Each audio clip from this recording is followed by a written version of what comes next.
मेरा तो ये भी सवाल बनता है ना कि एमक्यूएम जो सबसे मुतहरिक पार्टी समझी जाती थी, मरकज़ में आप लोगों ने सिर्फ एक वजारत ले ली है, वो भी कोई गैर अहम किस्म की वजारत है, और सिंध में आप कह रहे हैं कि ये सूरत हाल है, तो ये पार्टी में अदम तहर्रुक क्यों नज़र आ रहा है? बिल्कुल, अगर इख्तिलाफात संगीन हैं।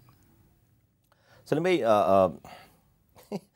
मैं आपको मेरा ख्याल है बस हम वो एक ट्रांजिशन पीरियड से गुजर रहे हैं, तो हम उसको कर लेंगे ठीक, आहिस्ता आहिस्ता कर रहे हैं। हम एक इर्तिकाज़ के अमल से शायद गुजर रहे हैं। शायद बहुत सारा कल्चर पहले नहीं था बात करने का, डिस्कस करने का, चीज़ें करने का, जवाब देने का। अब उसको शायद हज़म होते हुए, उसको उसको सॉल्व करते हुए, उसको उसकी आदत डलते हुए शायद थोड़ा सा टाइम लगे। आप यही सारी शायद गुफ्तगू होती होगी जो आप सवाल कर रहे हैं। यही सारी गुफ्तगू होती है कि भाई हम कैसे जो है वो अपने आप को और मुतहरिक करें। कि देखें सर में ये जो एमएनए शिप है ना, आपने मुझे मेरा तारुफ करा एमएनए, ये मेरा ब्रेड एंड बटर नहीं है, ये मेरी रोज़ी रोटी नहीं है। और मैं कोई और हो तो शायद उसके सामने इतनी बात नहीं कर सकता। आपको तो मेरा सारा बैकग्राउंड पता है। आज से जो है वो 22 साल पहले, 23 साल पहले मैं, अल्लाह ने मुझे एमपीए बना दिया है, मुझे 22 साल पहले वज़ीर बना दिया है, मुझे 16 साल पहले मुझे अल्लाह ताला ने मेयर बना दिया, मुझे आज से 12-13 साल पहले सेनेटर बना दिया। मैं सेनेटर था, उसको लात मार के 6 महीने की सेनेटर थी, 5.5 साल मेरे बाकी थे, अल्ताफ़ हुसैन साहब की सेनेटरशिप छोड़ कर चला गया। तो उसके बाद हमने आकर एक जद्दोजहद की है। ये जद्दोजहद जिसमें हमारे लोग शहीद हुए, हमने इसलिए किए कि मुस्तफ़ा कमाल एमएनए बने और आकर अपना टीए ले और अपना, नहीं, ये नहीं। अगर तो हमने लोगों के लिए सारा ये बगावत की, अपनी जानों के दुश्मन बना लिए, कि लोगों के मसाइल नहीं हल हो रहे थे, लोग जो है वो लोगों को गलत रास्ते पे लेकर जाया जा रहा था। अगर आज भी लोगों का फ़ायदा नहीं है, मैं अपने शहर को, अपने सूबे को, अपने लोगों को, अपनी कॉन्स्टिट्यूंसीज़ को मैं फ़ायदा अपनी सियासत से नहीं दे पा रहा, तो मैं आपको बता रहा हूँ कि फिर आपको मैं यहाँ नज़र नहीं आऊँगा। ये मेरी रोज़ी रोटी नहीं है। अगर कोई पॉजिटिव काम नहीं हो रहा तो मुझे शौक़ नहीं है मैंने रहने का, या मुझे किसी सियासत मैं गुमनाम ज़िंदगी गुजार सकता हूँ। तो लेट्स सी क्या होता है। तो हुकूमत या पीपल्स पार्टी से इस मामले में बात हुई है? पीपल्स पार्टी से तो जो मैंने आपको बताया कि हमारी 2 इंटरेक्शन हमारा हुआ है स्ट्रेटेजिक लेवल पे, उसके आगे बात नहीं बनी है। यकीनन हमें इसके अंदर खुद ही कोशिश करनी है, अप्रोच करना है, चीज़ें करनी है। हुकूमत से हमारी जो है वो खातिर ख्वाह इस तरीके से जो है वो नहीं हुई है बात हमारी, ना होनी है बात, नहीं हुई है बात। तो होपफुली कि जो लोग हुकूमत से रब्ता करते हैं और जिनके पास ये ज़िम्मेदारी है रब्ता करने की वज़ीर आज़म से और मीटिंग करने की, तो वो फिर इंशाअल्लाह ताला जो है वो आइंदा आने वाले दिनों में शायद इसके अंदर कोई बेहतरी आए।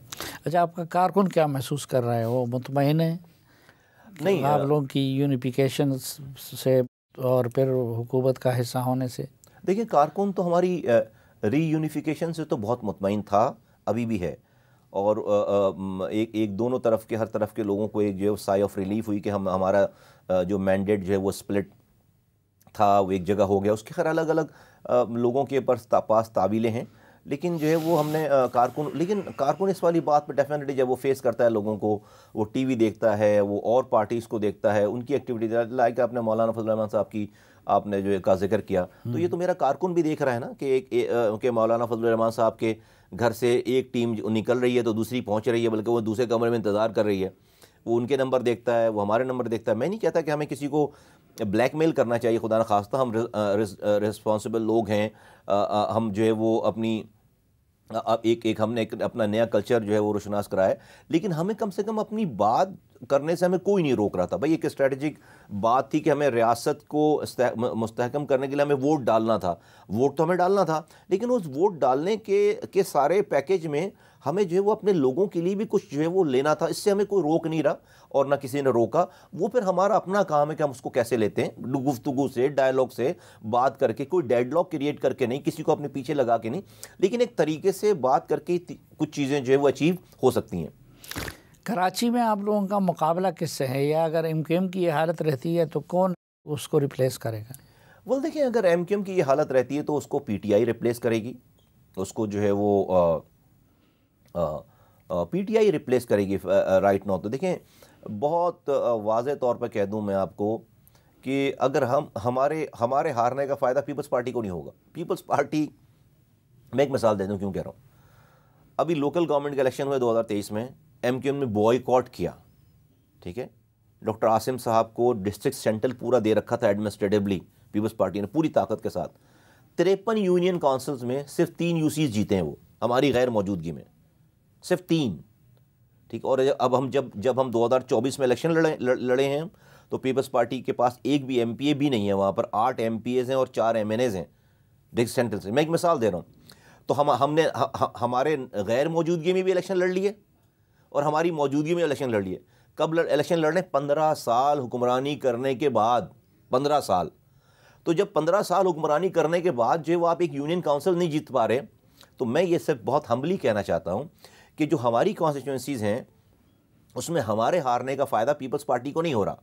पीपल्स पार्टी को ये सूट ही नहीं करती ये बात। अगर वो थोड़ा सा ठंडे दिल से सोचें और स्ट्रेटेजिकली आगे का सोचें तो हमारे हारने का उनको नुकसान है, क्योंकि हमें जो फिर हरा कर आएगा उसका अपना वज़ीर आज़म का कैंडिडेट होगा यहाँ पर, वो आकर फिर बिलावल भुट्टो को वोट नहीं देगा।